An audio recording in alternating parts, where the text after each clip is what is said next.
Cats in catacombs, trapped in catacombs. Can he get out? Will he get out? Of course he will. Yeah. Yeah. All right. Let's see what there is to see.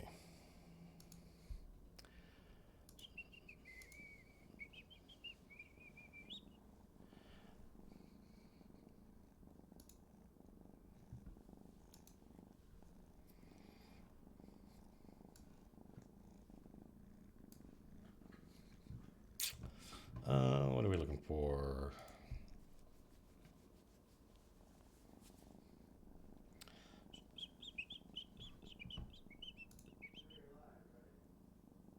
Yes, Jerry.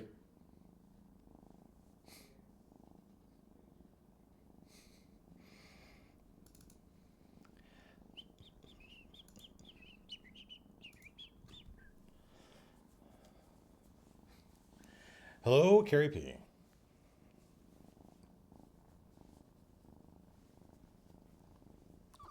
Meow.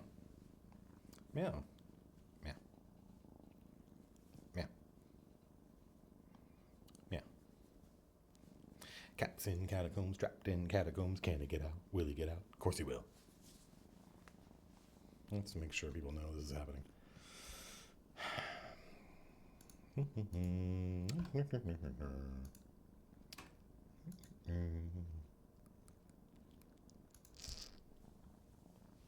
I'm going to put you down. What? Here. You can go back. Go back to where you came from. The synthesizer.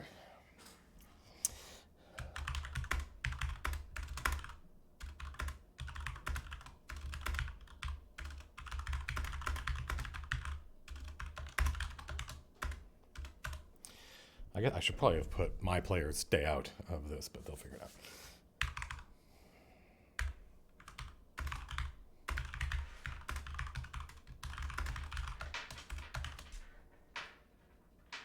What's he doing?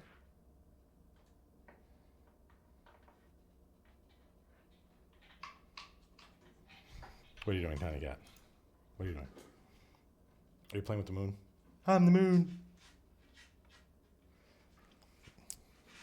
Well, PVTFG, I love yours.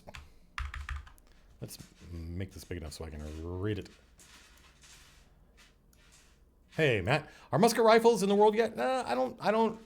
So, Mecha Sloth, you ask a question that there are lots of things. This will be true of you in your world if it's not already. There are lots of things that, I don't know.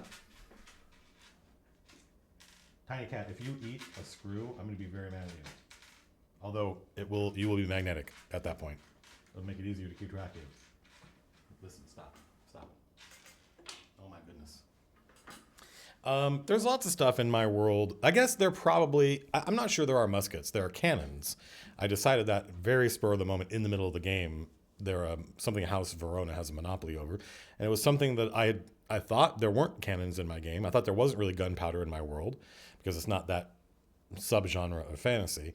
But then the players showed up at Capital with the Somnium Tenebris, and I was like, wow, how am I going to make it believable that a House Verona naval ship could threaten this ship to give them some cannons? So I often so I don't know.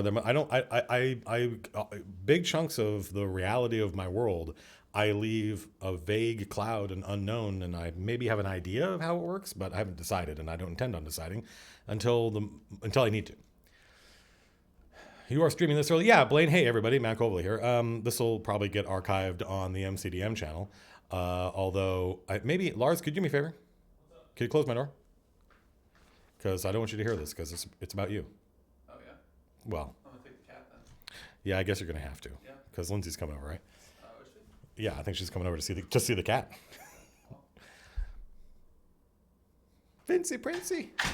So, yeah. Hey, everybody. This is something what the hell were we just talking about? I don't remember. Yeah, so this is something I've been wanting to do for a while. Oh, look at all the subscribers. Yes, excellent. Holly Amber, thank you very much. Is Being Viking? 2 months in a row. Thank you very much. Evening Reagan. Diablo 1655. 7 months. Holy Jesus, 7 months. It doesn't seem like we've been doing 7. That's amazing. I miss streaming. I haven't streamed for a while. This is a little bit of a different format, different scenario than normal. No time writer in the beginning, just us hanging out. And we're going to work on, we'll probably talk just a little while because it's been so long since we had any kind of direct interaction. We'll spend 20 minutes, I don't know, it's up to you folks, just answering questions and talking about how things are going. And then we're going to, I've got a Google sheet with all the different player characters, names down there, Judge and King and that stuff. And we're just going to brainstorm. We're not going to, it won't be a finished product. It'll just be ideas for what their now that we're in Capital, now that they're really and truly stuck in to the plot and they're starting to get it, let's start talking about what these different characters' subplots are going to be. Toaster Posey, thank you very much. So yeah, I figured let's do it in the middle of the day. No announcement. Let's just do it. Have you ever considered leaving only a mustache and goatee? Not really. Not really. Half-ass noob. Thank you for the sub. So, Tiny Cat is this new cat. Vince is the best cat. 8th line, thank you for 7 months. Amazing. Dan the DM, welcome to the 2-month club. We're talking about, today, this is very kind of, idle me saying we should start doing this stuff, coming up with new and better Patreon rewards.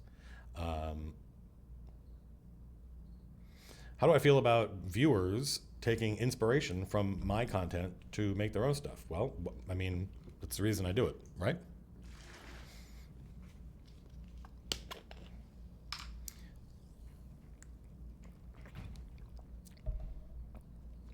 Let's see. Are you going to do a video for Ghosts of Saltmarsh? Almost certainly not. No, Tales of the Yawning Portal, I didn't like that video. I thought it was bad. Volo's guide was good. I probably could have done one for Xanathar's guide, just because going through and talking about, hey, what monsters are in here? What new rules are in here? But an adventure? Nah. No. I don't think that's good content. Yeah. Plus, I'm probably not ever going to run it. Or I might run it. The new adventure, I'm in a position now where at least some people, maybe not you specifically, but some people are really interested in what stuff I come up with. Like there are some people for whom the juice of this whole thing is the original content I make up, how I name things, the organizations, the characters that I make up, and they love that stuff. And so saying, oh, I'm going to run someone else's product, well, they could go read that. They could go buy that. So that's part of it. Hello, Maldubious. Welcome back. It's great seeing people after having, I feel like it's been a million years since last time we did this. Just started watching The Chain. That makes me happy. Don't hassle the Hoff.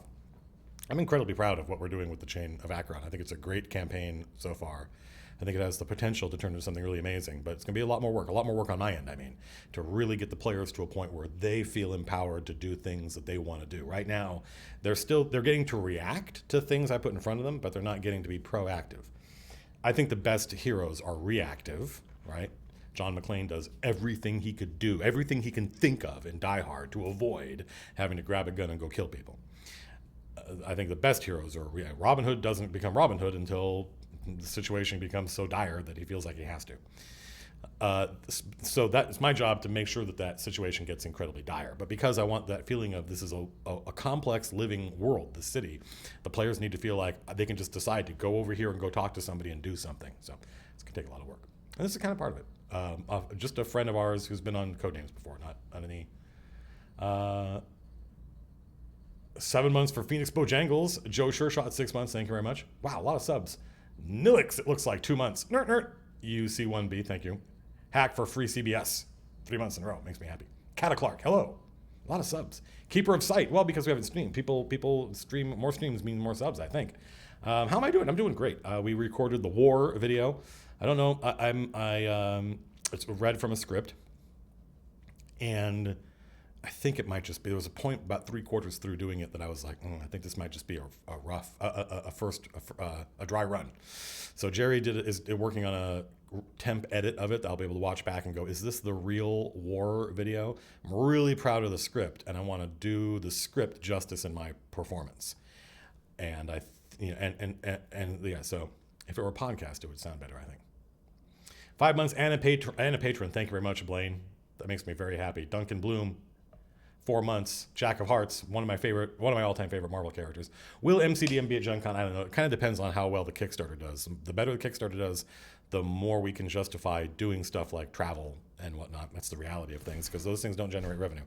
And there's no and there's that's a good thing to use. If there's extra Kickstarter money other than what's literally necessary to make the product, then that's a good use of it, right? And that's one of the things I hope people understand, is that the more successful the Kickstarter is, the more things we can do for the community, the more different kinds of content we can create, the more we can go to shows and engage people. So we'll see. I'd like to. It's just a pain in the butt, and I just became aware of how echoey it is in here. We're working on that. Akigami, 3 months in a row. Thank you very much. We have to get through all these subs so that we can talk. Wait, what did I miss? I don't know. I'm going to scroll to the bottom. God damn, I'm way behind. Freddy Boy, Total Sunday, Crimson Hawk, Emerald Drum, Super Noob, Super Alpha Noob, 35357. Awesome. You folks are amazing. Glad you're streaming early. Yeah, well, I want to break the habit of streaming in the evenings, because especially this stream it's work. It's work. It's one of the things you folks pay me for. Look at it. This is one way of looking at it, right? This is for the chain of Akron. We're going to talk about character subplots at some point. Hey, Ash, I miss everybody. I'm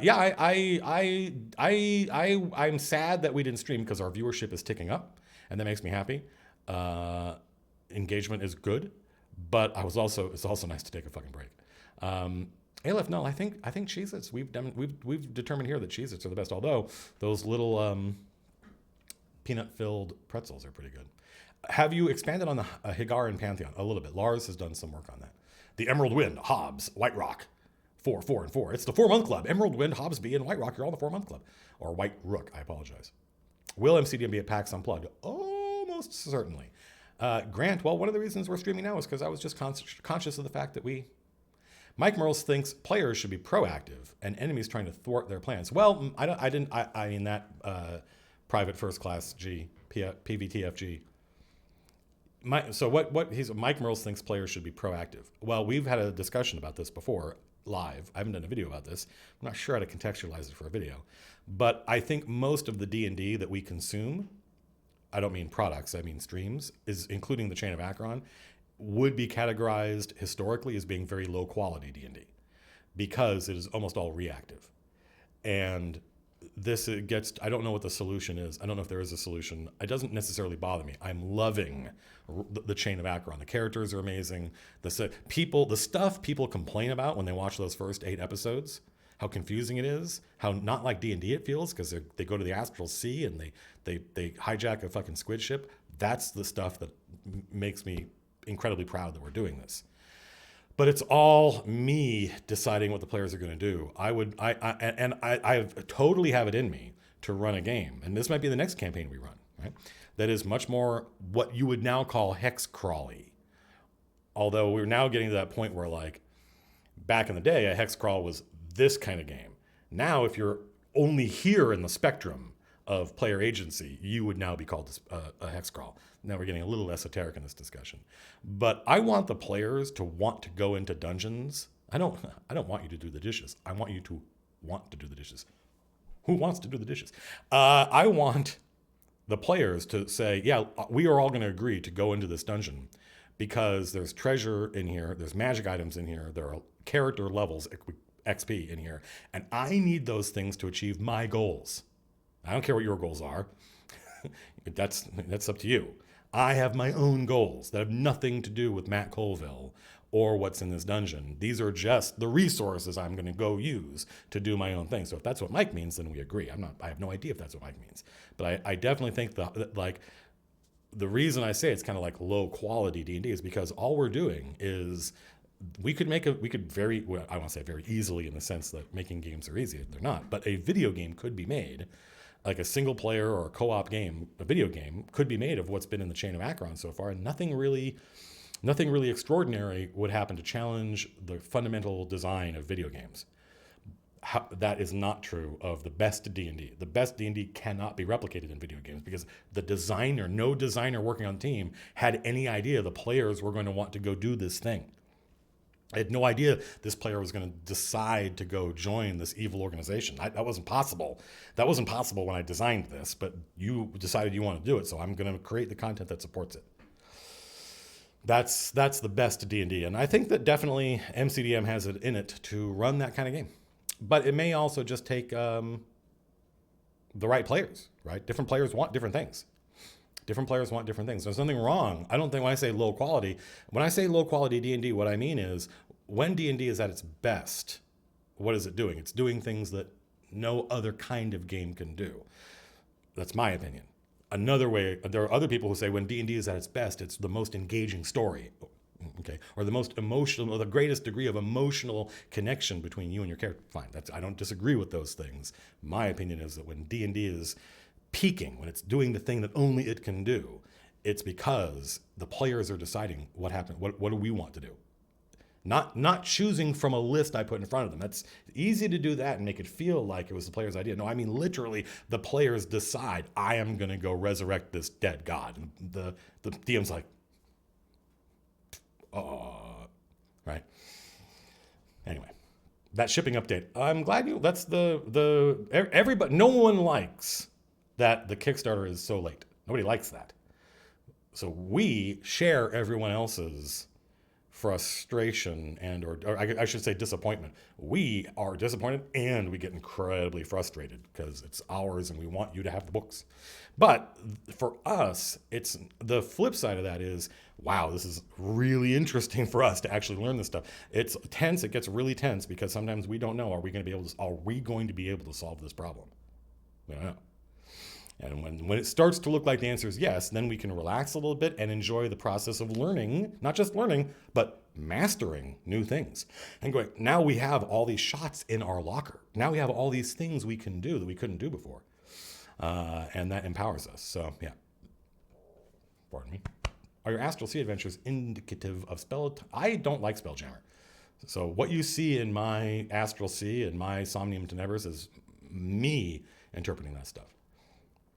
I have not read. The thing I don't like about Spelljammer is the art and presentation. I've never read it. Do I feel like I'm hitting my groove as a DM? Sometimes. I definitely, TJ's Magic of Drawing asks, do I feel like I'm hitting my groove now as a DM? I'm getting more comfortable live streaming, certainly. However, I'm definitely aware that I made this campaign on purpose because I wanted to challenge myself. I wanted to do something I hadn't really done before. Can I run a multi-year, fingers crossed, can I run a multi-year campaign where I basically made it all up as I went?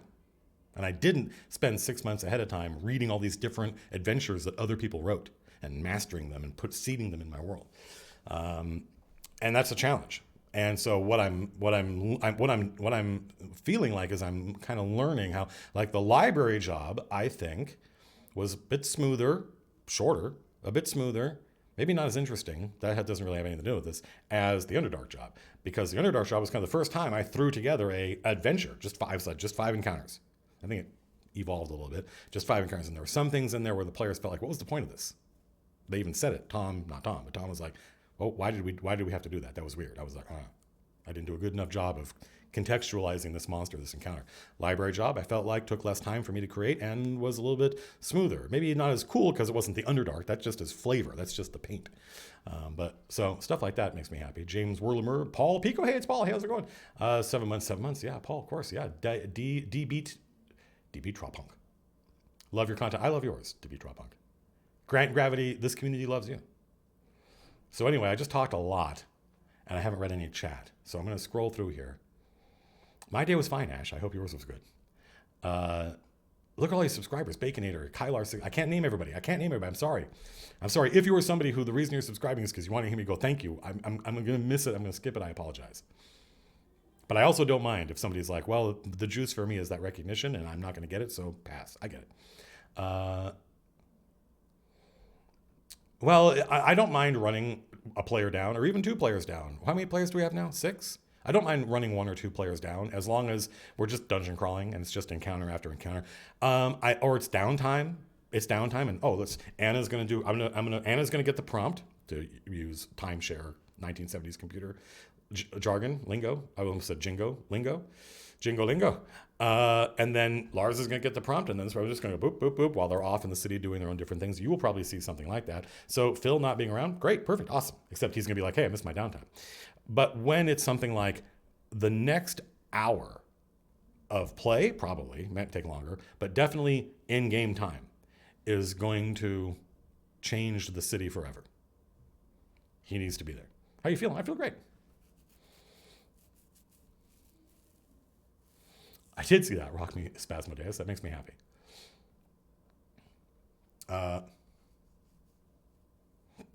Yeah, I worked a little bit on some Big Cat specific abilities. Actually, I probably have them. Oh, I think we'll see them a little bit because now that I've got a sheet, which we'll talk about in a minute. But this by design. We are currently just hanging out and chatting to fill the void left by me not having streamed in like 2 weeks. Now that I have a sheet that is every player's character in tabs, now I can put notes for those things. So that's where I put my Big Cat notes. You'll see those today in a minute.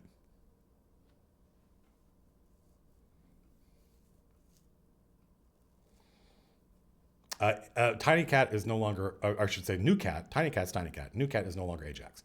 New Cat is Vince Noir.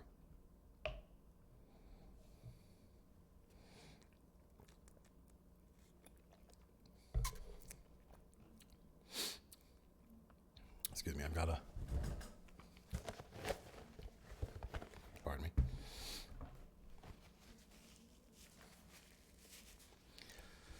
Well, yeah, I think that we'll probably do something like probably the next campaign I run, which might not be for another year or two, but it might be happening at the same time as the chain. Will probably be more hex crawly. 600 people. Wow. Yeah, that seems like about the right number. Do you have any advice for encouraging your players to become proactive? I don't know. Let me think. It's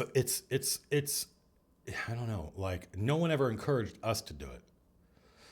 I think it has to do with the way the world is designed and the way the adventures are designed and just the DM not putting it's a combination of designing a world to be engaged with rather than to be oh, here are plot hooks. Well, don't come up with those. Like, let the players come up with what the plot hooks are.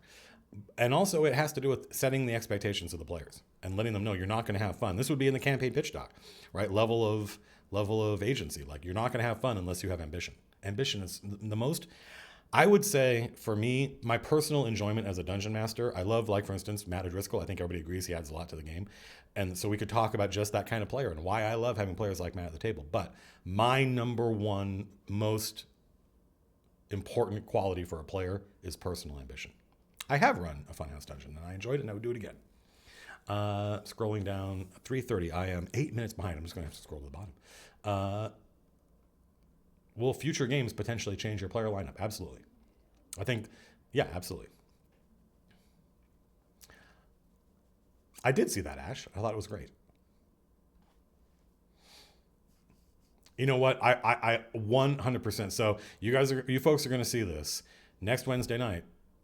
There's going to be we're going to meet a whole bunch of different NPCs, and at least one of them, I was like, this would be great for Mark or Dale. They were both in town Wednesday, but we didn't stream, so that was.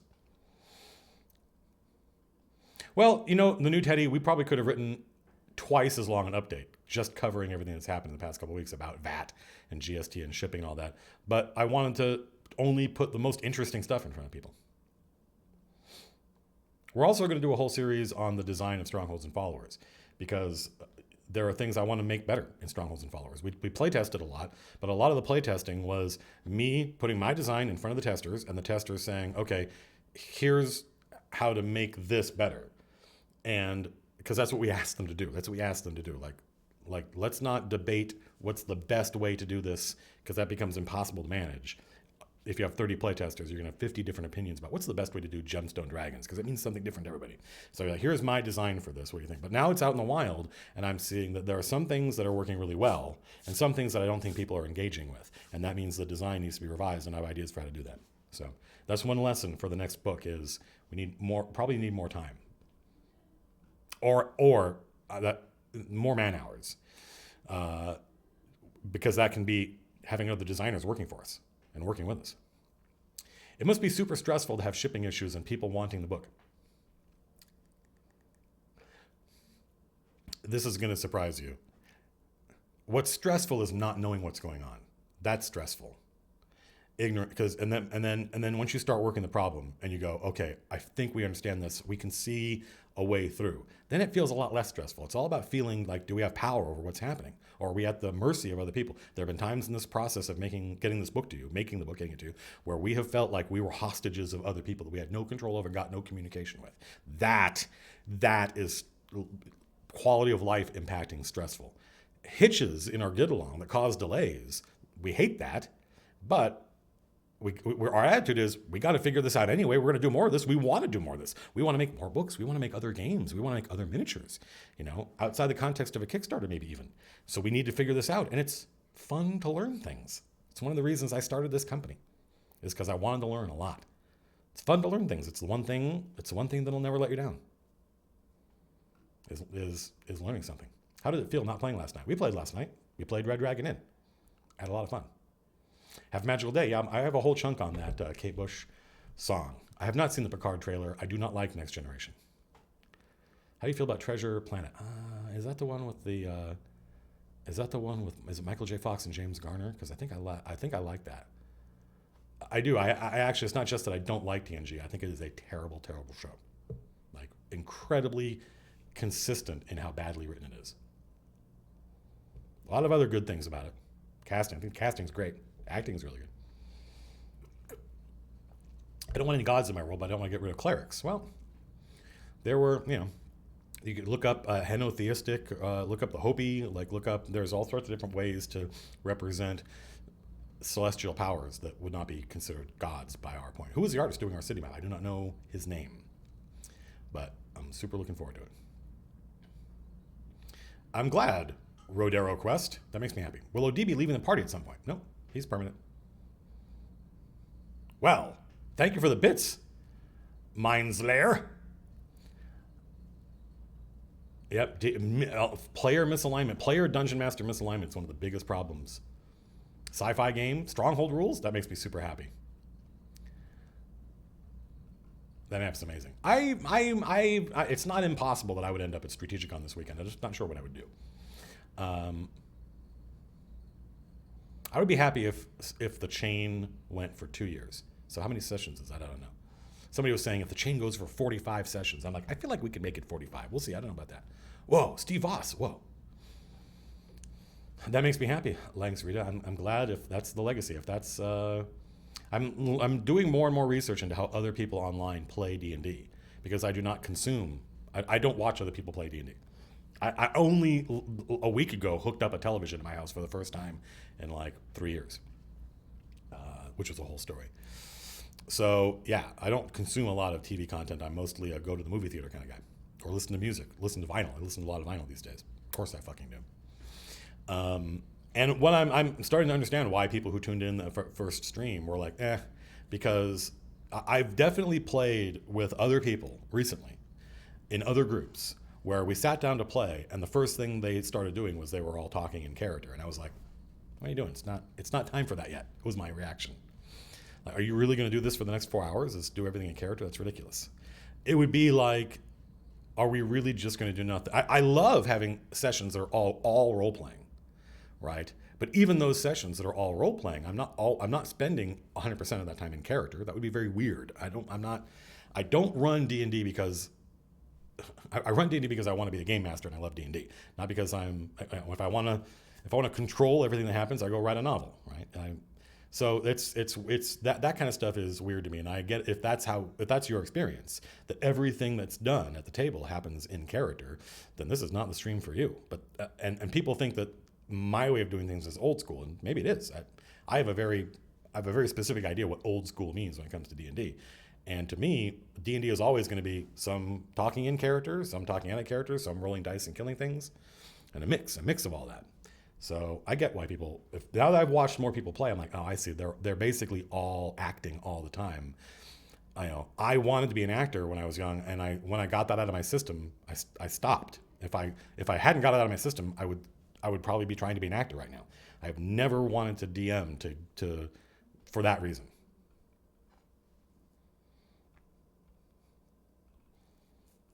Redlius. God, I don't know why it makes me so happy seeing Redlius in here, but it does. Redlius is one of the oldest, not like in age, but most longtime fans.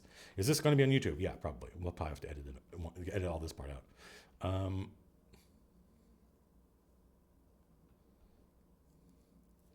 There is a cat. I think people are here playing with the cat. So let me see if they're done. And then we can see the cat. No, don't go anywhere. My cat must be here somewhere. I'm glad you like Thief. I've been thinking a little bit about Fighter again. I've also been thinking about my science fiction series that I want to launch. I wrote something last night. It was only a couple of lines of dialogue, but it really captured what I want from Maybukin Master. 5 months on 5 month streak. We love you, Matt. I love you too. It's such a fantastic rack. It's actually in pieces. Most of my best stuff is at home. Are we almost at the bottom of this? I gotta scroll to the bottom. Here we go. So I talked a whole bunch, and now I missed all the stuff that people were saying in reaction. Have I played Metamorphosis Alpha? No, but I've read it, and I read the book it's based on, which is quite good. It had a big impact on me. And I think we're going to rip it off for our first board game. Mr. Funky Jar! This is nothing. What's at home is all. This is what's left over after having gutted it and taken all the best modules home.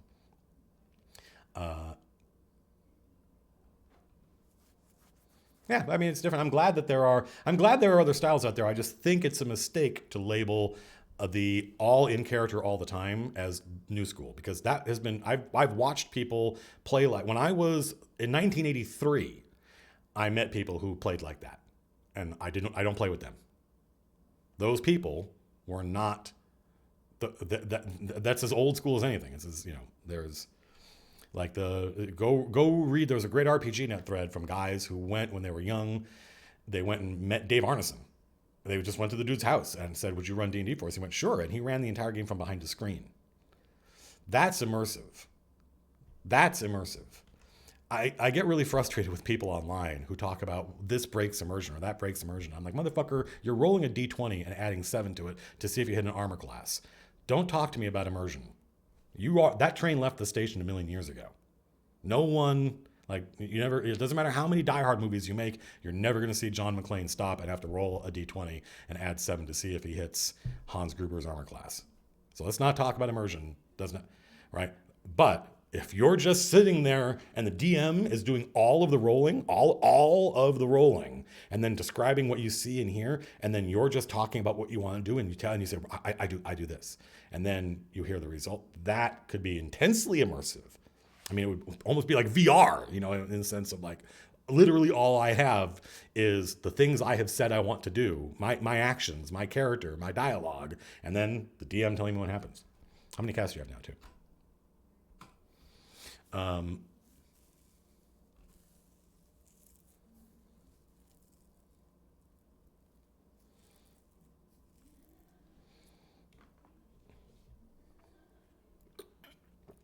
Okay, it seems like chat is settling down in the sense that people are reacting to things I'm saying instead of asking questions, which means I think we're ready to get to the heart of what we're doing the stream for. Yeah, I think there are people, Xivius Scales, I think there are people watching who don't really care for our stream per se. They just go, that's a cool idea. The Somnium Tenebris, the Astral Sea, this, that, and the other thing, and they just take them, which is, nothing makes me happier than that. My week is going great, Nerdy Simulation. It's good to see you again. Stand by. Sounds like Angry Ham database sounds great to me. All right, hang on a minute.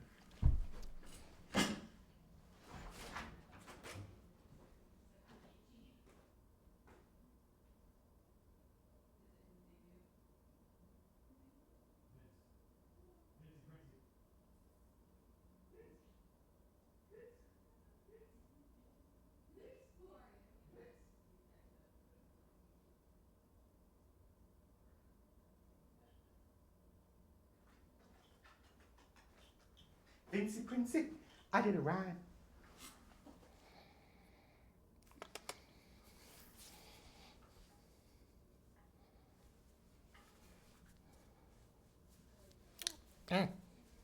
Wait, no, you're going to stay. No, come here. Yeah. You little squirrely little wiggle bug. Okay, so here's how you get your cat, your tiny kitten. This only works up to a certain age, to bond with you. And it goes from being not your cat to being, you're so squirrely. Stand by. Here we go. You have to give your cat a monkey bite. And this is a monkey bite. Oh. Oh. There we go. Now the cat is like, you are my human. Yep. That's it. That's it. Now the cat knows who its master is. Okay. You're free to go. It wants to go meet. That's a monkey bite. Meow. Vince? Vincey Princey? I am going to go give Vince back to the guests we have here who want to play with the cat.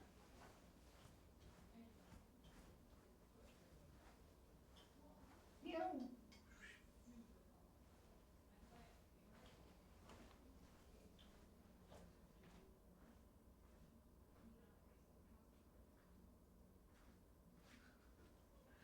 All right, enough of this gay banter. All right.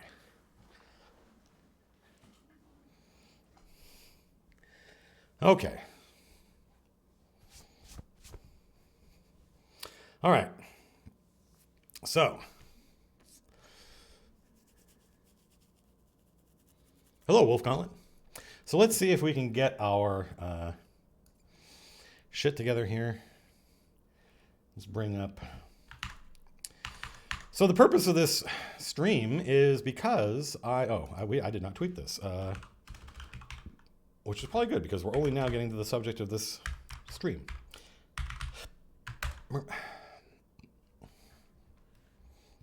Well, Dre's PhD of the players, we've now had a couple of different plays that the players missed the details of, all of which are inspired by real world plays. It would have been a lot of fun. Are those extra shirts to change into between recordings? Yes, actually, I think they are probably. I recorded 3 or 4 videos in one day, and I brought a bunch of different shirts in on purpose.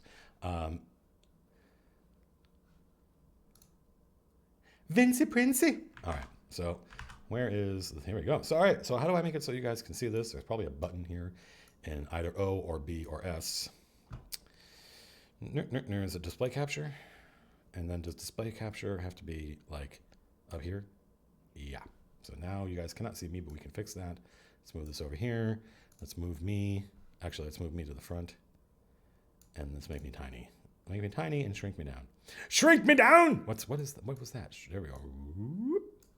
And then over here. And then we can kind of maybe flip me. Actually, isn't there better?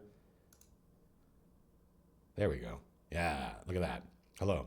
And now I should also just be able to turn on display capture. There we go. What's that? What's going on? Oh, that's this.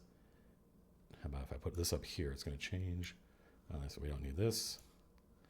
And what's, this is a lot of,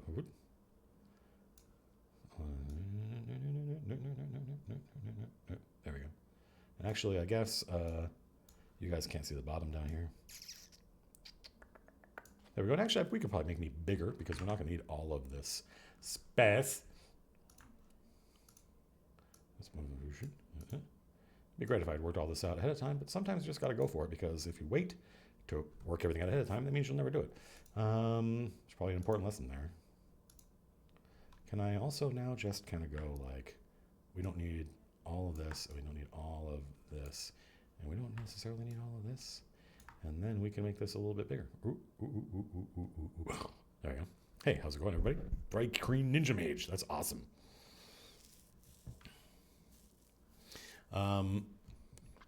So, yeah, switch to Google Sheets. Yeah, it's. I'm not doing any heavy.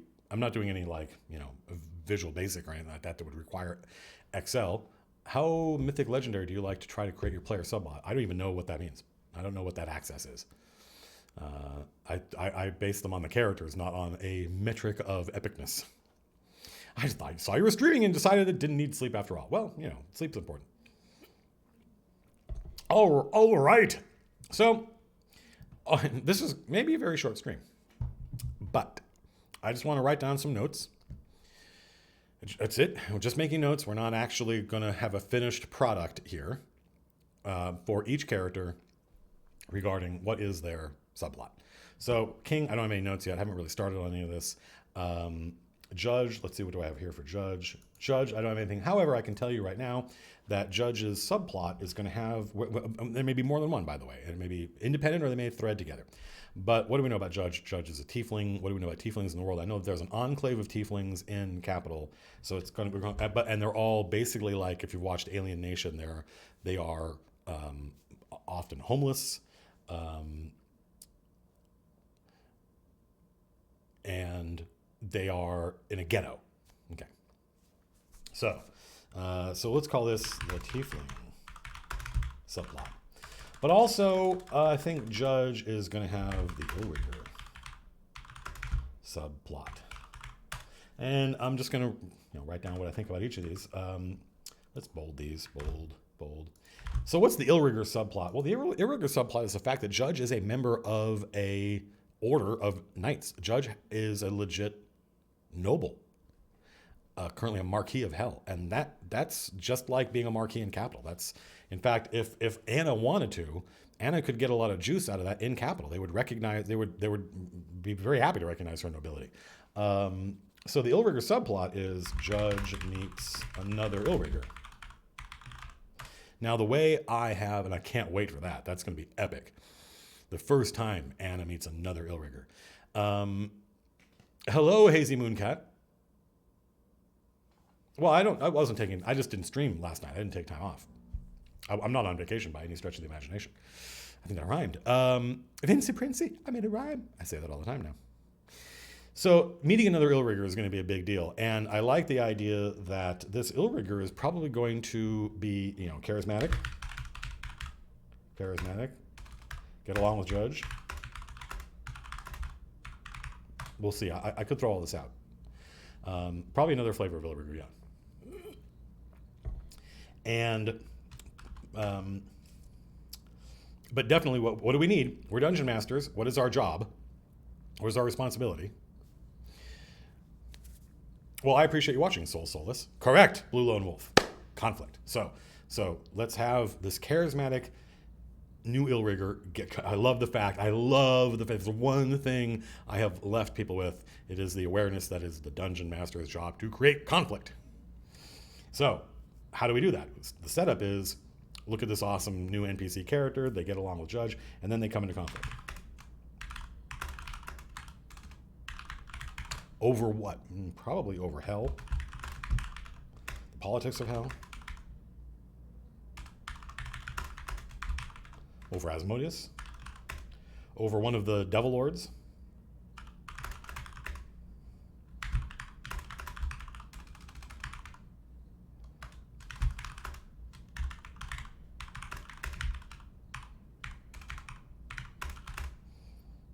Illrigger of Asmodeus or another Duke. I don't know. And it would be nice if, oh yeah, you guys can't read this. I'm sorry. It's easy to fix. There we go. That's probably all we'll need for one given, like filling this up, like will probably get us, most of where we need to go for just this stream. So obviously I think it probably shouldn't be another Illrigger of Asmodeus. That would send the wrong signal about the Order of Desolation or the Order of Desecration. There's two different names for the same thing. Or it could be some kind of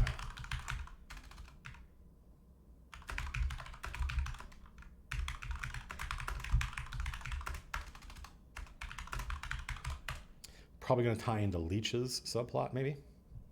Because Leech is let's make a note of this, right? Let's write it down. When we think of it, let's write it down. Leech has a celestial patron. Who is that patron? I don't know, and we're probably not going to find that out right now. Hello, Uncle Screwtape. So yeah, we have the Illrigger subplot, meeting another Illrigger, coming into conflict, and the template here, the thing I'm thinking about is the Battlestar Pegasus from the original, not the the original Battlestar Galactica, because the implementation of that same subplot in the remake was, I thought, incredibly poorly thought out. But that notion of, wow, this guy's awesome. This other Illrigger is super cool. And then when we come into conflict, like, that's drama. The drama is tension and resolution. There's no tension, or it's cheap. It's cheap if it's just the guy's an asshole. That's new Battlestar Galactica. Oh, the commander of the Battlestar Pegasus is just a cockbag, and it's actually the Battlestar cockbag. There's like one decent person on that entire ship, and the rest are just unrepentant assholes. That's not dramatic to me, or I should say it's a very, very cheap kind of drama. There's nothing you can do there. There's nothing to hang on to there. So I much prefer that idea that this is somebody who's really cool and probably helps Judge out. It's not what is the verb? What is the doing thing that makes someone cool? Not just, it's fun for me to watch Matt play that character. No, that's not. They have to do something. Helps Judge out. Not a tiefling. I don't know what they would be. A guy or a lady? It's a good question. I don't know. Yeah, bails Judge out. Yeah, absolutely. An Aasimar? Which one's an Aasimar? Which one's an Aasimar? Is that the... I don't remember, like, Aasimar. The only reason I know what a tiefling is now is because of Anna. That's not literal. I mean, celestial, is that the idea? Oh, well, but would there be a I think Ganassi seems more realistic to me, considering that these things are from hell. They're demonic, or they're devilish, right? Maybe a Juan? Maybe a Juan? Juan Hillrigger? The Juan are the deep men in my world. The humans, the pale Elric-looking motherfuckers. I think they're the Shadar Kai in 4th edition or 3rd edition. The Juan are the humans that sided with the Dark Elves and were exiled to the Underdark. Hello, Kael'Nas 1. I'm an NPC in your game. I hope I'm a dope-ass NPC. It could be a Ganassi. But I don't necessarily think... Shadar Kai exists in 5th edition also. Great, except I don't own that, and I do own the Huan. So, yeah, but a fallen... I mean, what if it's a dwarf? What if it's an elf? What if it's a human? Like, I like those things. I don't necessarily think that just because they're in hell. What if it's a mind flayer? What if it's a beholder? Right? I don't necessarily think that it needs to be an exotic race just because it's an Illrigger. Dwargar, yeah, Minotaur. Yeah, I think that stuff is cool. An Azer? Maybe. An Azer, that's not as dumb. I like Azer. I think that's cool. An orc is not a bad idea either. An orc Illrigger. An intelligent ooze. So, or it could be it could be a dragon, or it could be a Gith. What about a Githzerai? No, Githzerai wouldn't do that. That's not in that. It could be just a Rayohan. Yeah. But anyway, that's let's not focus on what the species is. It's going to inform the character. It's going to inform the visual of the character and the personality of the character. But I'm more interested in... It's a good question, White Mace. White Mace asks a good writerly question. What race would play off of Judge? Well, that's why people said Aasimar, but that's too obvious to me. Oh, I'm a half devil, so I have angel. But I don't know. That's if we're on a semiotic square, I don't want the anti-Judge. I want the not Judge. So human might be it, right? Human paladin might be it, but that's the Illrigger thing. Not a paladin, but an Illrigger. And again, I think there's a better version. I knew this when I did it, that there's a better version of the Illrigger out there mechanically, which I think we talked about in the last stream. So I don't know how helps Judge out comes into this. I sort of already know. I sort of already know what the next big plot line is going to be. But I don't want to give anything away. This is not necessarily a big spoiler thing. Yeah, well, the chain, it would be nice if the chain fucks something up and this Illrigger bails them out. But we may, this, okay, so this is going to disappoint some of you, but this may be enough for now. Right? There's going to be another Illrigger out there. I need to do some work on them. They're going to help Judge out. They're going to help the chain out. They're going to like this character, and then this character is going to put them into conflict. They're going to make some demand on them. Some irreconcilable, because this is the the great thing about that original Battlestar Galactica multi-episode thing they did was there's the Commander Adama and there's the Commander of the Pegasus. And when you meet these people, you know this character and you like him quite a lot. When you meet this person, you're like, oh, I like this person too. They're both awesome. Oh, these guys are great. I hope they team up and go fight bad guys. And then this person says, we're the only guardians of the last people, the last of humanity. We have to, our primary concern has to be keeping these people alive. And this guy's a war commander. It's like, we have 2 battle stars now. We can go back to war. We can win. And if it's written properly, you agree with this person and you agree with this person. And you're like, what do I do? And as the other people, as people start to take sides, every time somebody takes sides, the reason they give, this is, I think, one of the failings of the Marvel writing in the movies, is that every Avengers movie, they have to have a scene where Tony Stark and Steve Rogers come into conflict, and I've never once believed it. I've never once believed any of that writing or any of that dialogue. I definitely think those characters could come into conflict, just not that conflict, not the way they wrote it. It's bad writing, I thought. No, didn't believe it. Obvious to me that it was checking off a box. We have to have these people fight, so let's just make something up and they'll go fight. All right.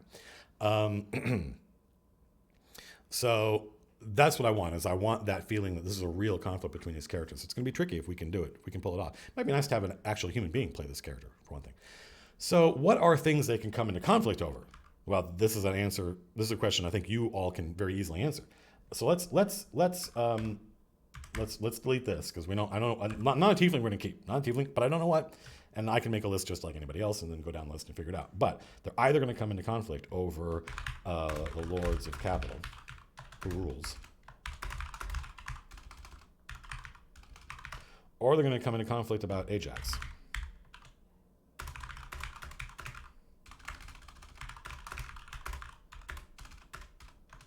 Right?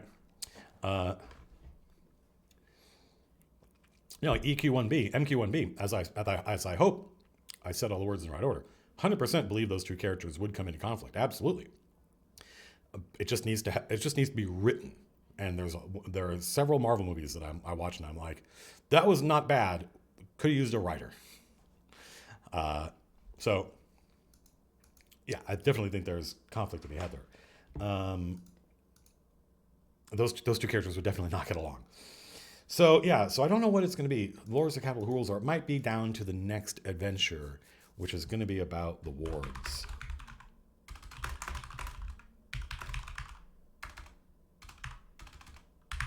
Yeah, probably that.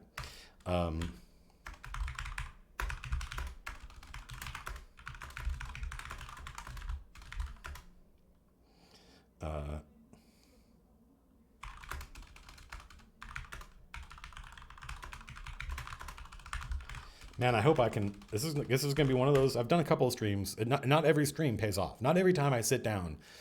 I think my success ratio is about 80%, which is pretty good. It used to be much worse.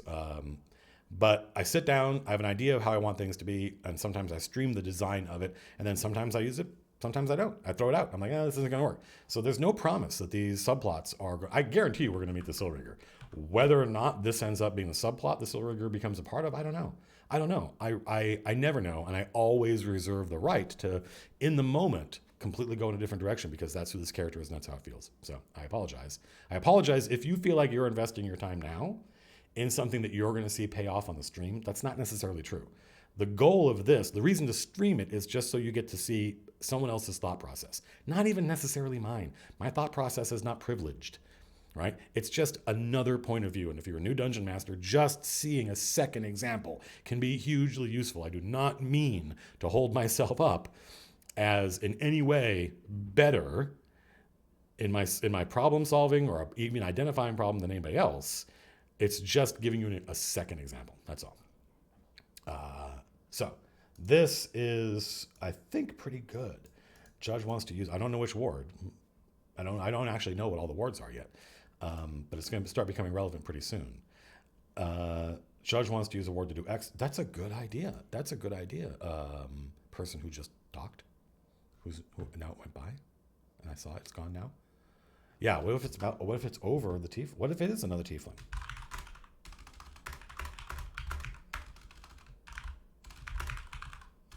Well, let's not say no. Well, Well, that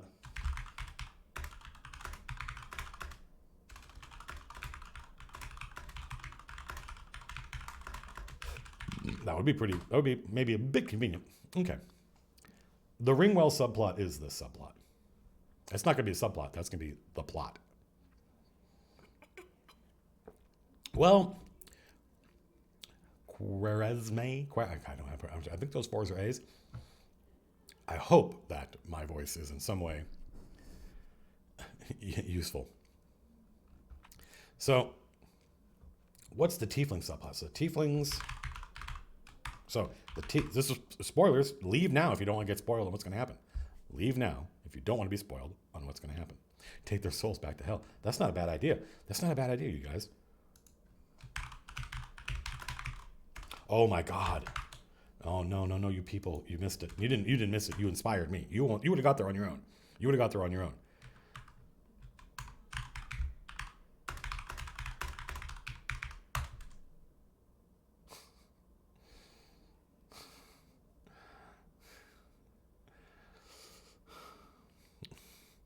Now we can do it.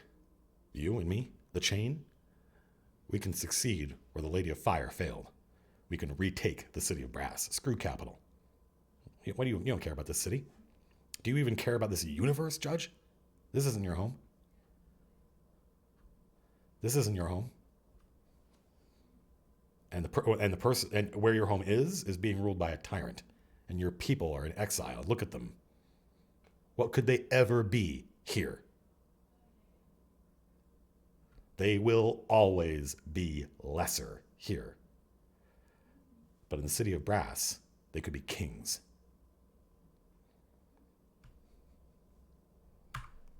That's it. If she agrees, what do you mean if she agrees? If Anna agrees, then we have conflict. It's just not between me and her anymore. It's between her and the rest of the chain. What if there's no conflict? What if they're like, there's no way King, even Judge watched Relg eat the old commander. There's going to be plenty of conflict just inside Judge's head. Yeah, I do want to take. They would probably all want to take the city of brass back, but they want Mortem, and trust me, they're going to get more reasons to want Mortem. So, this is, by the way, this is how our live streams work: is we start focused, and then everything kind of goes. We don't know it. We're finding our way, and then something happens, and we laser focus in on something, and we instantly recognize that is right. So that's the process. Who rules the city? Zimix rules the city of brass. He's a fire dwarf. He's an Azer. And they have the contract.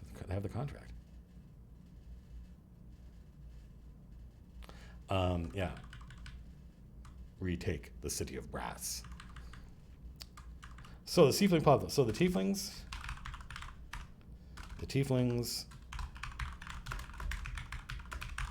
are in a ghetto. There may be some.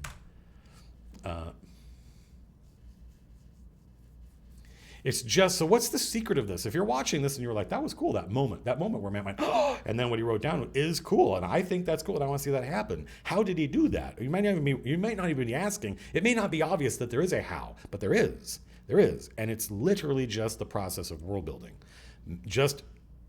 It's that use all the parts of the buffalo principle. Is once you have enough pieces, history, right, characters, culture, organizations, factions, once you have enough, and there's no, as far as I know, there's no way to cheat this. You just got to build and build and build until eventually this thing that is a question becomes the answer to this other thing, and it starts feeding back. We couldn't have gotten here. We couldn't have gotten to this moment if we didn't have this past that we created, where the Chain of Acheron were the Lady of Brass's mercenaries. They were her soldiers of the timescape. She's kind of a Robin Hood style character, and she left her, or a better action, she's somewhat ironically, she's a lot more like Richard the Lionheart. She takes the city of brass for granted, and she wants to take this army across the multiverse and do great deeds.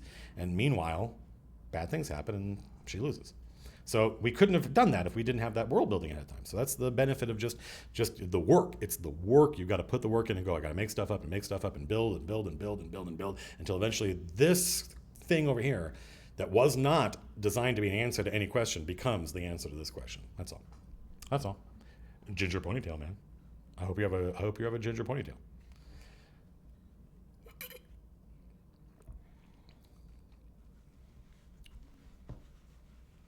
Did work in a game company help you with the I will throw it if it looks like it's not going to work? No, I don't.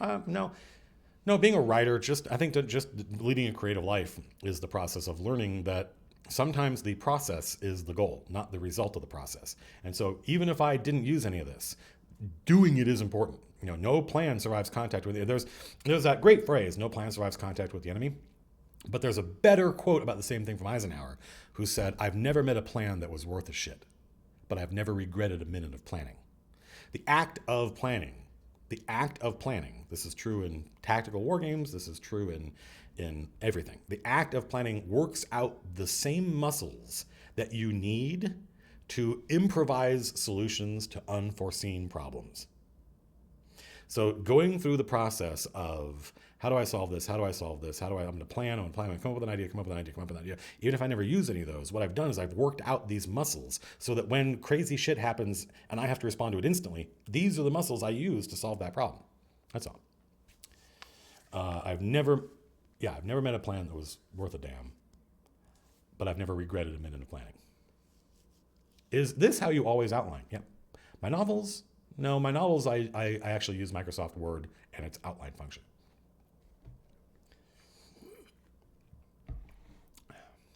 Everyone has a plan until they get punched in the mouth. And then you rely on your training, which is the same thing. So the Tieflings in Capital are in a ghetto. So this is going to be a relatively simple subplot, by the way. Tieflings in Capital are in a ghetto. I'm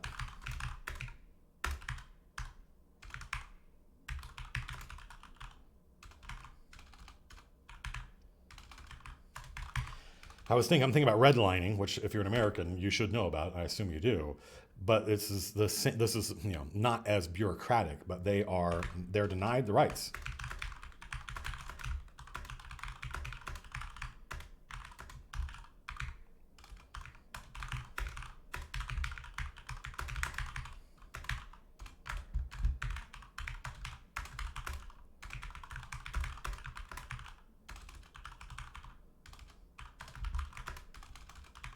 Listen, you just gotta fucking go for it, man. You can't fuck around. The real world is awful and awful shit has happened and you need to take some of that. Don't go overboard. Your players are there to have fun. You gotta take some of that and put it in the game to make it feel like, isn't redlining kind of like gerrymandering? No. No, redlining is the process of denying African Americans the access to low-cost housing that they were taxed for but then didn't get because people decided, obviously you can't give homes to these people. These homes should be for white folks. Go look it up. And it's one of the reasons we have institutional, persistent, generational racism in this country. So this is a quasi-similar situation. These guys, this is no joke. These are not just. It's not just that they're not liked, right? This is real racism. Real racism isn't personal. Real racism isn't psychological. Real racism is institutional. The solution isn't, I wish people were just nice to each other. The solution is changing the institutions. It's the institutions that are causing this, right? The Rioan government, the nobles probably. Although, no, definitely the nobles. It's going to be whichever side the players like. Whichever side the players like are the ones that are responsible for this program, right? So it's the institutions that are keeping the tieflings down. It's not the people of capital think the way they do. The people of capital call them bruises, is what a tiefling is called. It stands for it's a Cockney rhyming slang, bruised something. I don't remember what it was. But the people have this attitude because the nobles have this attitude, right? And the nobles are exploiting them. They're keeping these guys down on purpose. So they're only fit for certain jobs. All right. So obviously, when Anna encounters these people, she is going to want to save them, probably. Remember, Anna is very different than Judge. much though she would like to pretend otherwise. Anna said, I don't think we should try to get through this with deceit, even though her fighting style is lies. Right? So, where's the tension come from? Well, I save them as I think I can make it so Anna really feels like, well, it works on multiple levels. They're red, so they have that name, but it's also Cockney rhyming slang. I wrote it down somewhere. I don't remember what it is. Yeah, that's some good GM thinking. Who did this? Probably the people at PC liked. What do I mean by that? Who's responsible for this program? Who's responsible for these laws? If it's the people at PCs hate, well, there's no drama there. But if it's people at PCs like, does Capital have a slave market? It used to, but I don't think so. My goal is to make it so that when Anna, not Judge, when Anna meets these people, she feels bad for them and wants to save them, right? Okay, yeah? So then what do we do?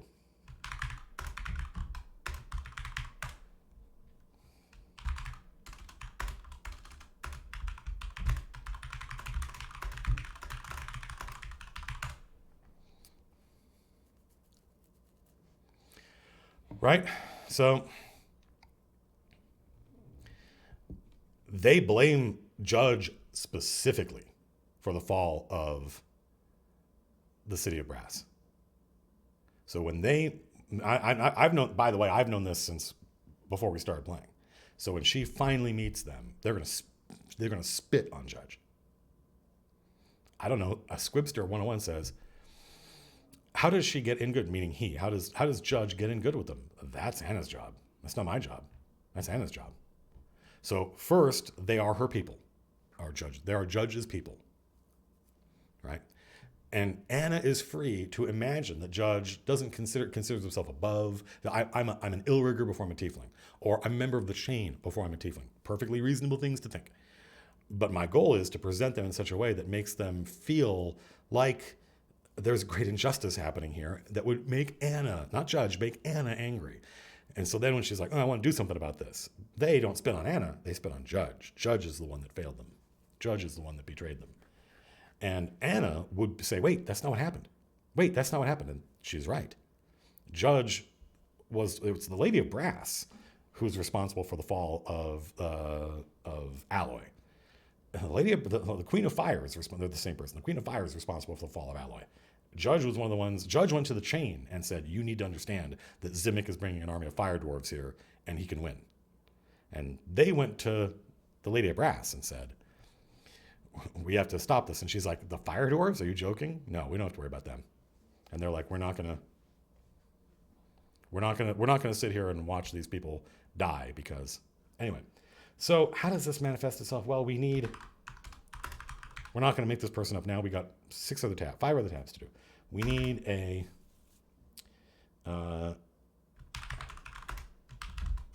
we need a subplot. Maybe this is a good term for it. Subplot proxy. That's not a word. Subplot. That's insert mode. Uh-oh. Yep, we are in insert mode. And if I recall correctly, there's no way to get out of it. Because it's not a keyboard. Nope. So I just have to, hang on. I've got to quit. I may have to restart. Use the insert button, somebody said. Hi, my name's Matt Colvin. I've never used a computer before. It's it's some key command. It's not the insert button. The insert button doesn't fix it. It's not the insert button. The insert button doesn't fix it. It's not the insert button. The insert button doesn't fix it. It's not the insert button. The insert button doesn't fix it. It's some weird key command that I don't know what it is, but it's unique to Chrome. It's unique to the Google Sheets, and it doesn't.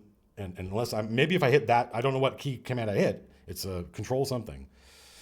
So let's see if this fixes it. The only thing I think sometimes I have to actually like quit all processes. Yeah, we're back to normal.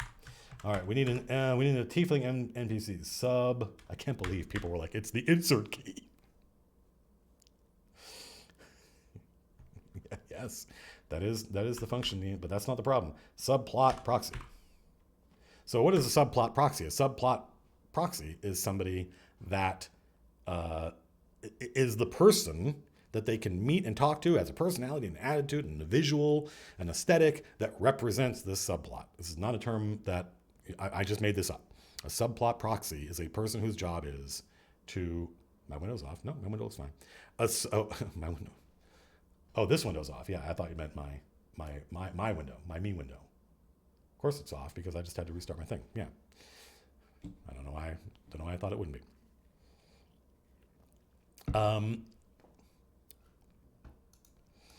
So I don't know who this person is. We're not going to figure it out right now. So I feel like this is pretty good. We just did a lot of work on this. I know what my next step is. Who is this person? These are all just very general terms, right? Kind of the same. Notice that we have two subplots, and each one of them results in there being a person. A person. We need to meet who is this Illrigger, who is this Tiefling. I also don't know where in the city are they. I should figure that out, but I'm not going to do that right now. So let's talk about King. We're done with Jojo. We're going to move on. So what is King's subplot? Well, he is the commander of the chain. I think his subplot has something to do with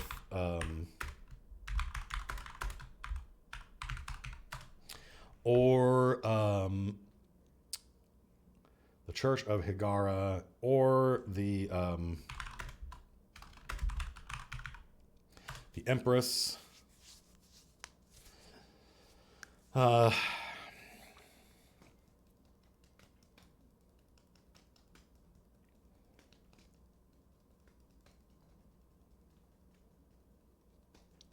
think that King's subplot is going to have something to do with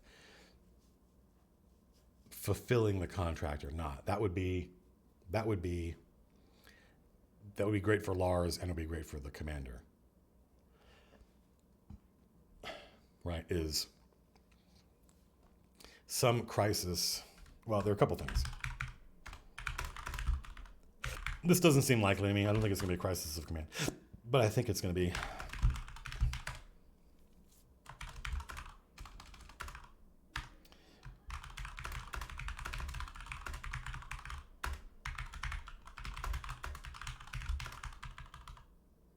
I don't know what the or is.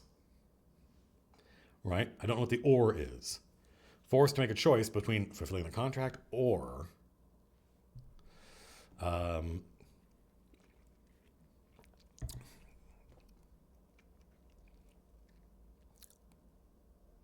well, the mayor of space says, what pressure would be strong enough? Good question. For King to consider saying, fuck the contract. What you wrote was frick. I don't know why.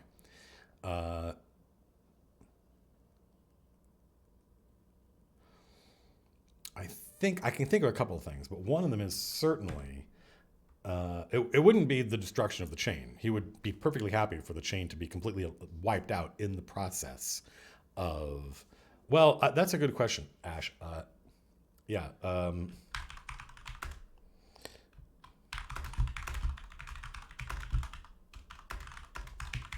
That would be kind of a Hobson's choice for him, but also.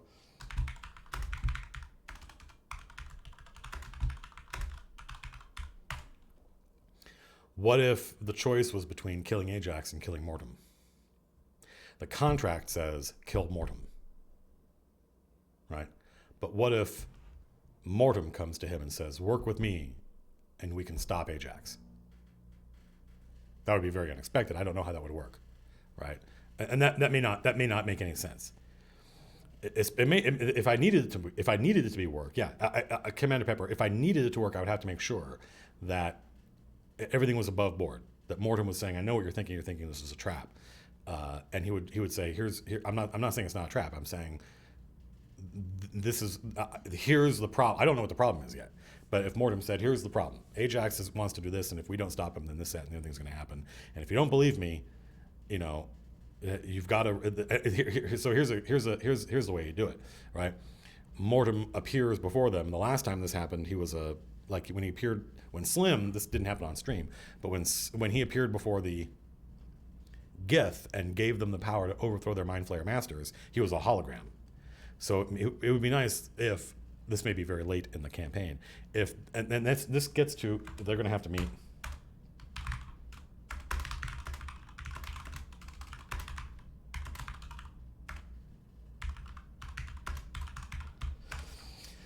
definitely want to put hologram Mortem in front of me. We got to make sure that this plot, not subplot, the plot of the chain is the contract to kill Mortem. Can't lie fallow too long. The players have to be reminded of, so they need to meet hologram Mortem again, get some more FaceTime with him. Got to get some more FaceTime with him. So how does he demonstrate to them unequivocally that this is not a trap? Is the next time they meet him, he's a hologram. The time after that, he's real. And he says this, he goes, you still have the red arrows. And he's like, I'm here. I'm here in person. You don't trust me? Well, you have the red arrows. What's more important to you? Stopping Ajax or fulfilling the contract? Be pretty good, right? That'd be pretty good. I don't know if that's the real thing, but it's pretty good.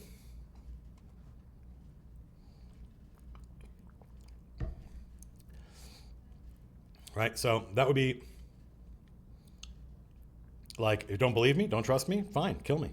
You have everything it takes. You got, So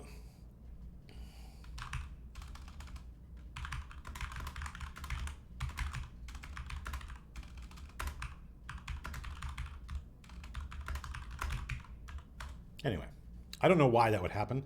I have no idea why Mortem would defect against Ajax. Maybe ultimately it's all a Xanatos gambit, possibly.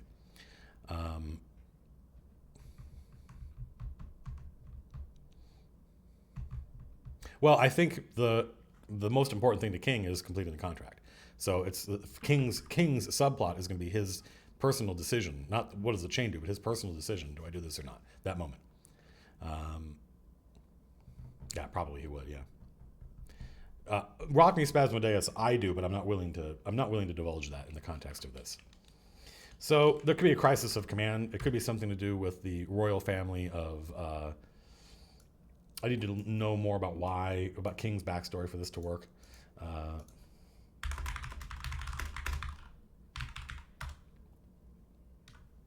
It's spelled Xanatos. I think it's some bullshit anime reference. I don't think Lars particularly has any investment in the gods of Higara.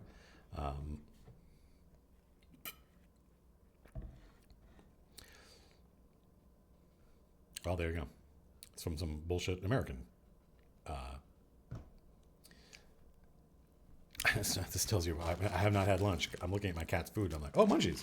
No, not well, munchies, yes, but not for cat. Doesn't King want a sword? That doesn't sound like a subplot to me, though. Does the Chronicle say anything about Ringwell? How would you know that?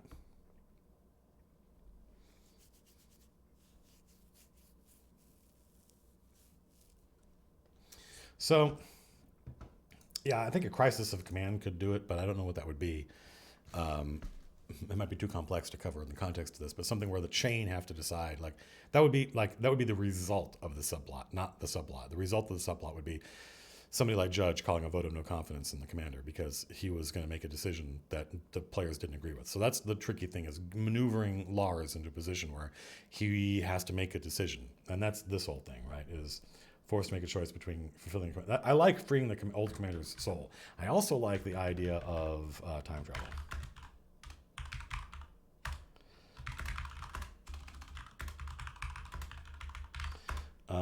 So they get some ward from the last emperor.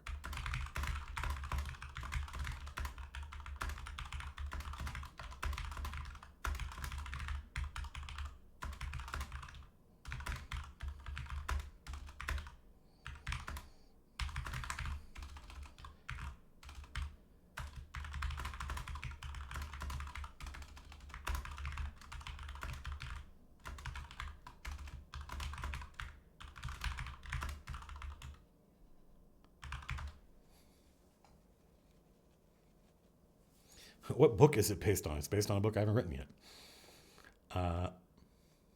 So this makes sense to me, right? This is kind of a reference to something you folks don't know about, and that is Lars's idea to use the Woads in the old campaign to travel back in time to before I don't remember what the event was he was trying to stop. But I like the idea that they're going to start collecting, as a result of going through Ringwell, they're going to start collecting the wards of the last emperor, one of which Ajax already has, so it's kind of a race.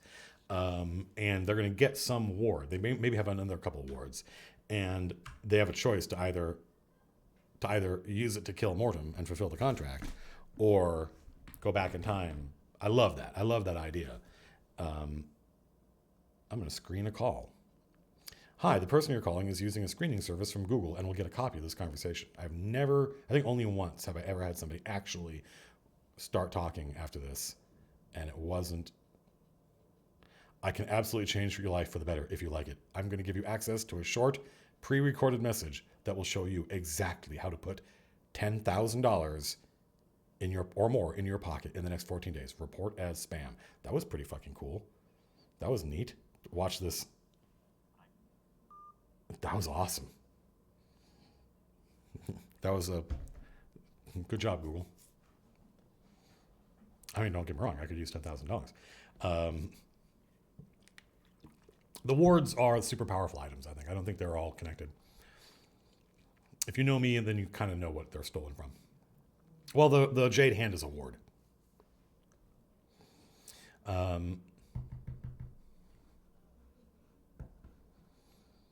Yeah, the Jade Hand is one of them. 7 months, Lubru. Yadras Dublu. Lubru 27, thank you very much. What does the Jade Hand do? I don't know. Fuck, I don't fucking know. It destroys magic items, apparently. So yeah, I like this. I definitely think this is important. I like this. So yeah, so King's subplot is going to be his choice about what to do about this whole adventure. Yeah, it's the hand that snapped Orion out of existence. Practical life. Thank you. 3 months in a row. Thank you. My voice is starting to go. How long have we been streaming? I realize maybe this is part 1. How does time travel work in the universe? Well, you go back in time or forward in time. Pun in the million. 7 months. Very, very awesome. Thank you very much. I've got a little thing here. It shows me 1 hour, 21 minutes. So I recorded a video today. I love that Matt has no idea what the hand. I hope people understand that being a dungeon master is not about knowing how everything in your world works. Nothing could be further from the truth.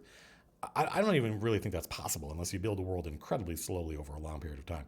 But you need to give yourself permission to invent something like the Jade Hand and know that in this moment, this thing's going to do this and not worry about. And let's imagine the players did something crazy and got the Jade Hand. Well, doesn't that mean Matt needs to know what it does now? Well, not exactly. A powerful artifact might not reveal all of its abilities for some time, right?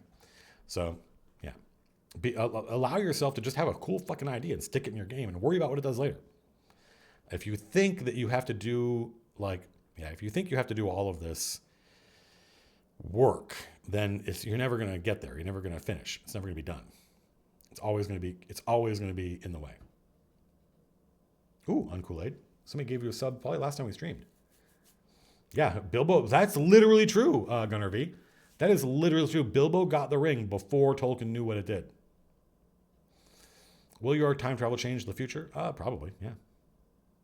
What's the point of going? What would be the point of going back into the past if you weren't going to be able to change the future?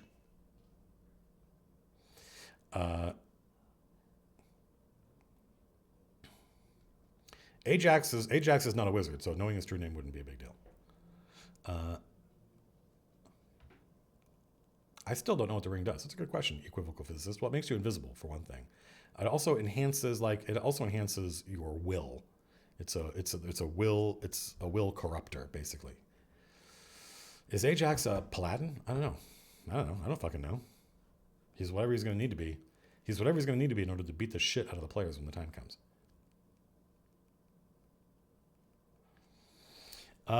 So let's see.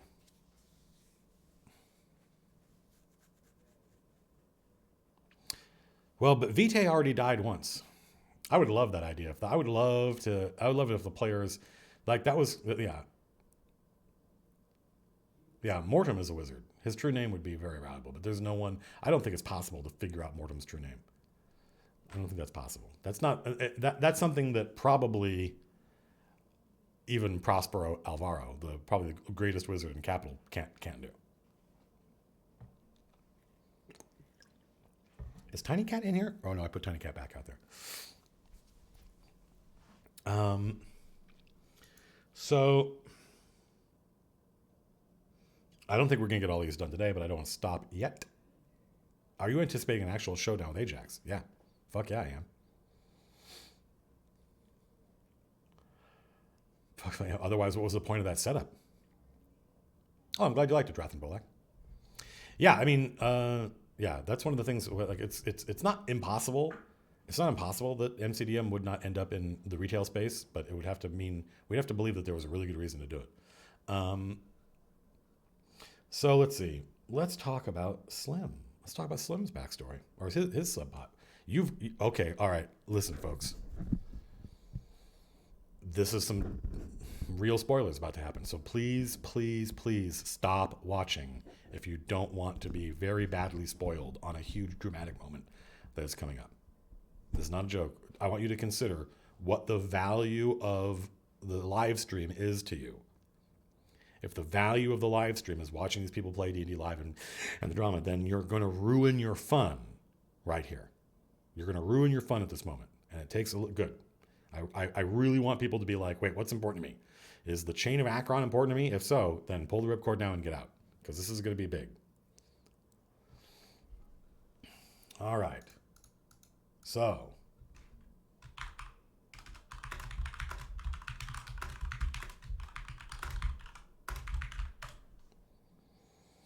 remember the intro from 2 weeks ago? They have stolen something from us. I will teach them the meaning of pain. No one guessed that. Literally nobody guessed. It's the Mind Flayers coming for their ship. Right? Everybody thought it was, you know, the Lord of Madness wanting his crown back. Everybody thought it was going to be the dead lady, they have stolen something from us. So the Mind Flayers want their ship back.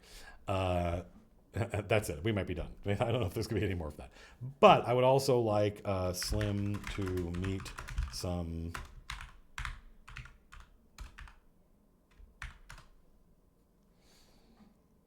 It's really straightforward, right? It's really straightforward. And it was one of those things, I think somebody may have seen me write this Nocturnal Symphony 4 months in a row, where I did that intro. People really liked the intro, by the way. We'll get there, Hobbs. Let's do this thing again. This is about, it's not unusual for me to get several spam calls, but probably 10 to 12 a day. Hi, the person you're calling is using a screening service from Google. That's me. And we'll get a copy of this conversation. Go ahead and say your name and why you're calling. Call ended. Yep. That's what normally happens. Well, we would like Slim to meet some more Githyanki. And what do those Githyanki want? I don't know.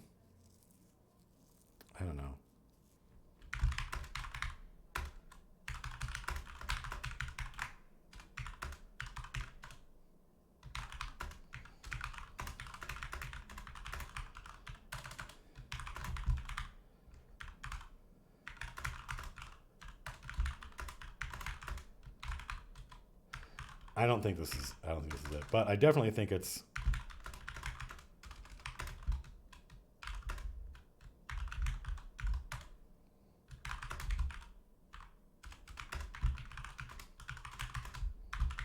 I think their agents are...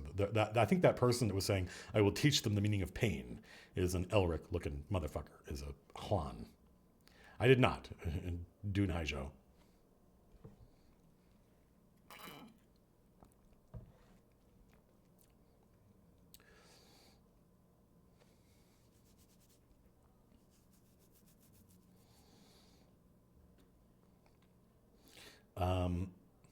This is probably going to be a multi-episode arc, but not continuous, right? Where they send. In fact, one of the things I would like is that we have to switch, maybe the same players, maybe a completely different group of players. That would be fun.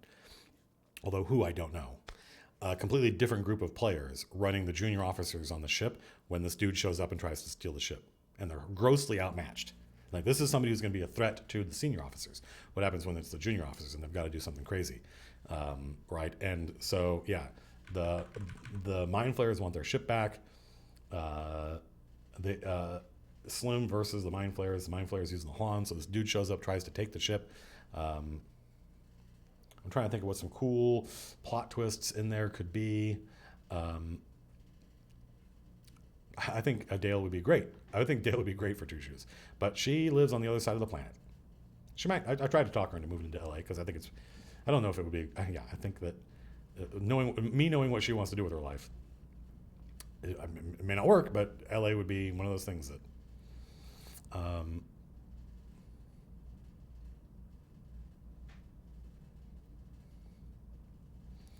Right. Well, I think that's kind of Slim meeting some Githyanki is about him dealing with before he was a slave, right?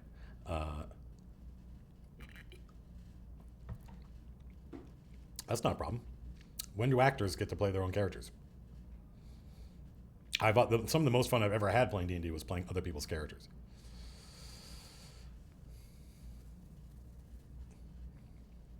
My first DM had a whole NPC group of mercenaries that he loved and let us play once, and I completely fell in love with this guy. I'm like, yeah, this is great. Lead poison. Well, I missed you folks.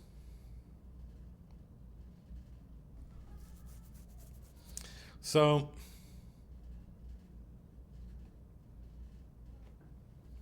telling a player this is what you are is the quickest way to assassinate choice paralysis. For Shard, I think if you had spent as many hundreds of hours watching actor interviews as I have, you would not feel the same way that I do about that. Because actors are always playing characters they didn't make up, and they're always making choices on a moment-to-moment basis about what to do and how to do it. So I don't see any conflict there. I as a player have played other people's characters and had a fucking blast. I've played Jim's characters before, and it was awesome, and Jim was very happy that I was doing it. So that notion, that's a very kind of literal-minded way of thinking of the world and does not bear close scrutiny or indeed have much in common with reality. I certainly know people in the real world who would love to play Two Shoes, who would love to play Angel. They would have no problem doing it. I think there are people in this chat who would probably love to play Butts, who would love to play Angel, who would love to play Two Shoes, who would probably love to play Ox. So the existence of these people in chat, I think, demonstrates that the notion of you can only have fun playing D&D. You can only feel like these are your choices and it's your character. As soon as you start role playing the character, it's yours. It's yours now. Oh,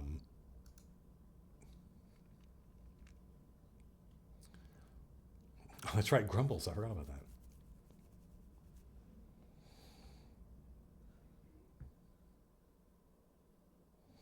So I think we know. I'm trying to think if there's something about.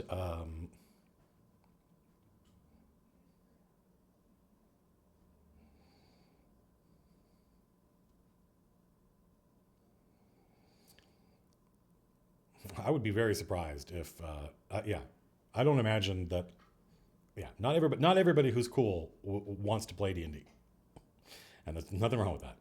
And not everybody who wants to play D&D, I think, would be a good. Like, I remember I did a whole video about this a while ago, being like, I wonder if Liam would like playing in my game, and he probably would because we like each other, and he would make sure that his alignment was not his literal alignment, that he was.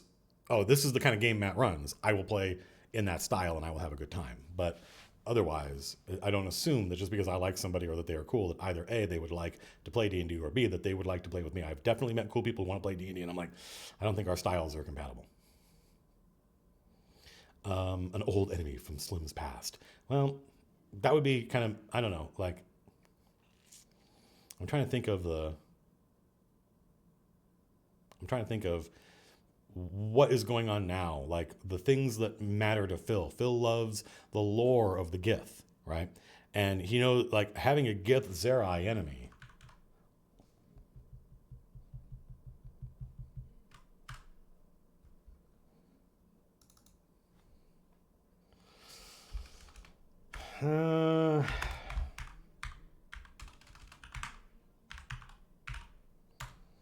The Gith Zerai are neutral, so it would be weird for the Mind Flayers to do that. But there's nothing wrong with a Gith Zerai, a Gith Zerai one, or maybe a Gith Yankee.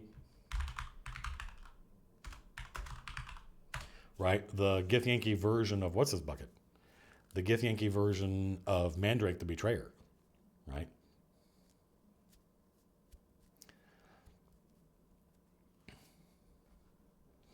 So I'm probably gonna have to do a little bit more research on Gith, because Phil knows more about Gith lore than I do, and it would be neat to play on that, right?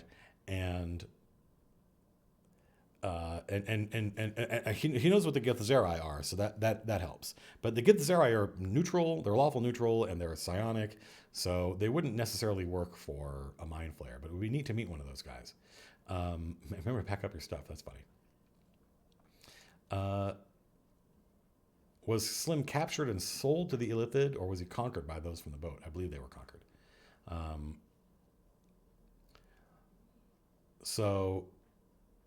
yeah, the Mind Flayers want their ship back. So how does that... now, obviously everybody is going to... that's going to be a subplot for everybody. It's Slim's ship, but everybody likes it.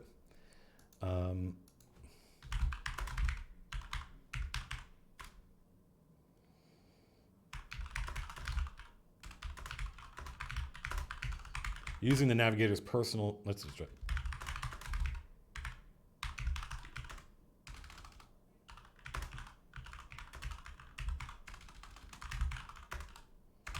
I don't mean use it as in a bad way. It could just be that it's the navigator that knows what's going on, because that's a personal connection between Phil and the navigator.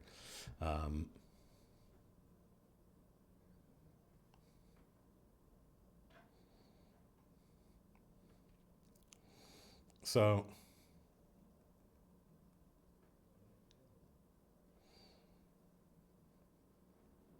I'm not sure what that would be. I don't necessarily think that a subplot is all about forcing a player into making a terrible choice. That happens in my game all the time naturally without me having to do anything, because that's just the style of DM that I am.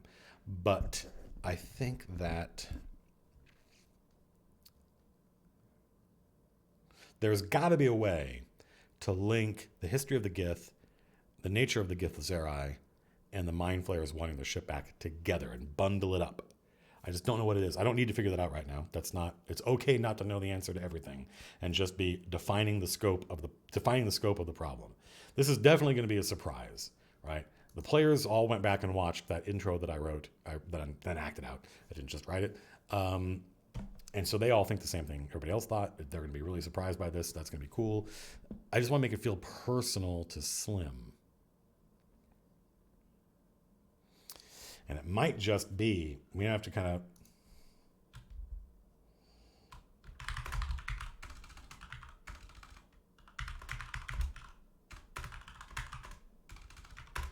this is cheating, but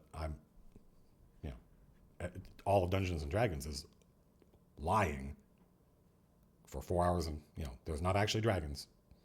We're just in an office.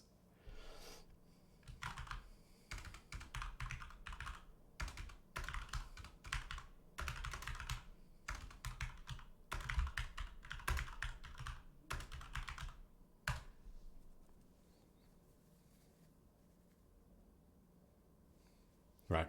So this is tricky. It can be done. It can be done. Hand cuts. I don't know why I put it up. Right. So in the lore of D&D, which Phil knows quite well, but which I have not yet deployed. I have not deployed this. Right. The Silver Cord. Yeah. That when you're on when you're on the astral sea, that's your astral form. That's not you. You are back on the plane. You are back on the plane that you are from. And when you're on the astral sea, you're connected via the silver cord, and the Gith swords. This is all D&D lore. The Gith swords can cut that astral cord, which is bad. It does something crazy. I don't know what. But I like the idea that this Hlon dude shows. So part one.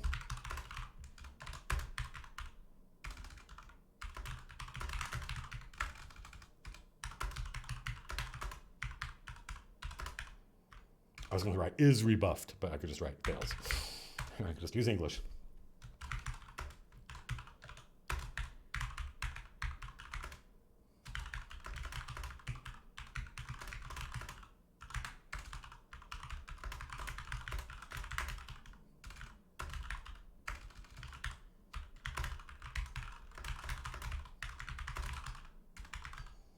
Then we have a whole adventure just Slim. Slim back on the Astral Sea. Maybe Slim fighting the Mind Flayers. Maybe not literally Phil. Maybe it could be anything. It could be Phil and a couple of other players, not these players, playing other characters together on an adventure in the Astral Sea. Could be Phil with some NPC characters that he's running, some retainers or something. But I love that idea that suddenly Phil's gone and the Hlan with him. And the player's like, and I'm like, I'll see you guys in 2 weeks. Phil, I'll see you next week. Right? Love that stuff. Love that stuff. That would be great. The only trick is need to have that adventure ready. Need to have that adventure ready so that when Phil ends up teleported back to the Astral Sea, I can just run it and I don't have to spend time making it up. So, Matt King Cole, you're welcome. I thought about doing this on YouTube. I'd like to do more live streams on YouTube because there's 300,000 subscribers there. But I think too many people would tune in, frankly. I think too many people would tune in. It would be impossible for me to manage chat. So, plus, Phil will really like the Hlan, I think, because they look like Elric, and he loves Elric, and so do I. So I feel like we have a pretty good idea of what Slim's like. This is very adventure-oriented. Like the other subplots are more role-playing, world-building lore. This is an adventure, right?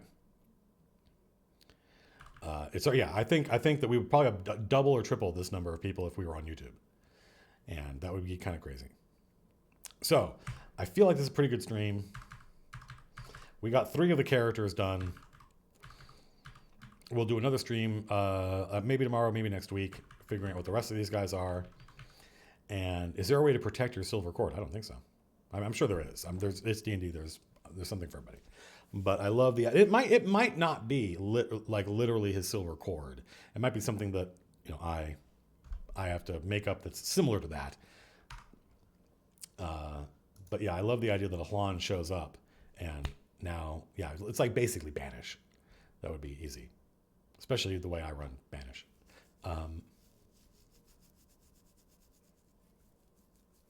I don't make puzzles without answers. I do make combat encounters without solutions.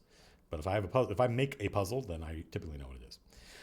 Know how to solve it. So, yeah, so let's just wrap up. We did Judge's subplot, which is right here, which I think we can make it easier for you folks to see just by, it's harder to read, but easier to see, where Judge gets to meet the tieflings in Capital, and they are second-class citizens. They are denied their rights.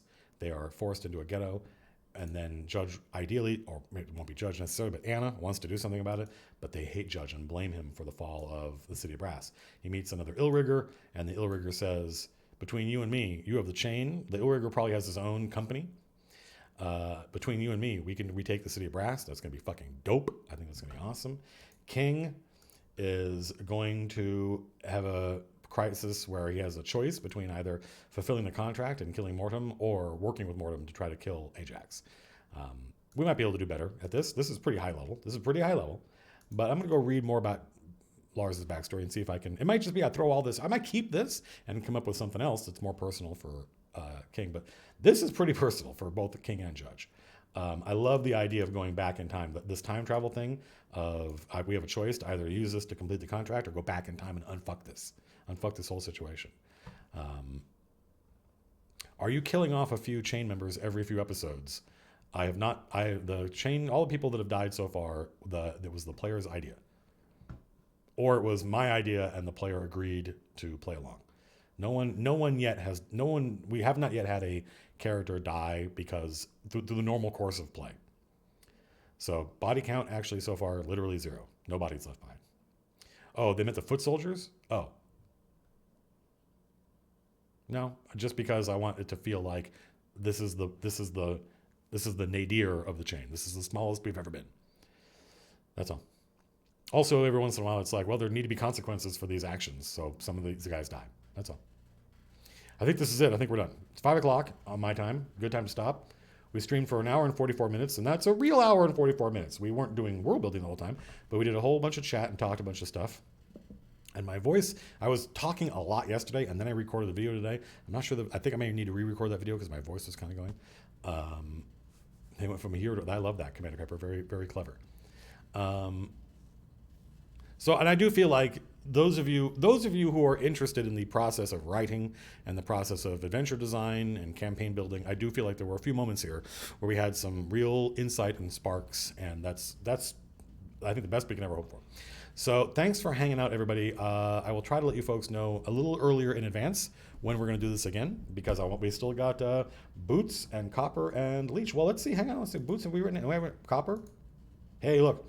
We're going to come up with some unique Displacer Beast. I love the mechanic so far of the Beastmaster homebrew that I've done. The thing that both Tom and I really seem to like is tracking damage dice and building up ferocity and then using that ferocity. The thing I don't like really is he doesn't have really cool ideas with what to do with his ferocity. So we're going to come up with better ideas for the ferocity. Like he can teleport, he can grant the beast. If you have a Displacer Beast pet, you can imagine there would be one of these charts for every kind of monstrosity in the player's handbook. And these are all obviously related to either being a giant cat or being a Displacer Beast. So, and maybe we'll be able to come up with a couple more. But this is just a note for this. Leech, yeah, we're going to do something about he wants some dope-ass Warlock armor. We're going to do that. But also, we're going to find out who his Celestial Patron is and maybe have some tension there. So I think that's it, folks. Thanks for hanging out. I thought this was a pretty good stream. We had fun. New video, new running the game video. The last question mark in the politics series coming up. Very happy with the script. We'll see if the video turned out okay. So until we meet again, be seeing you.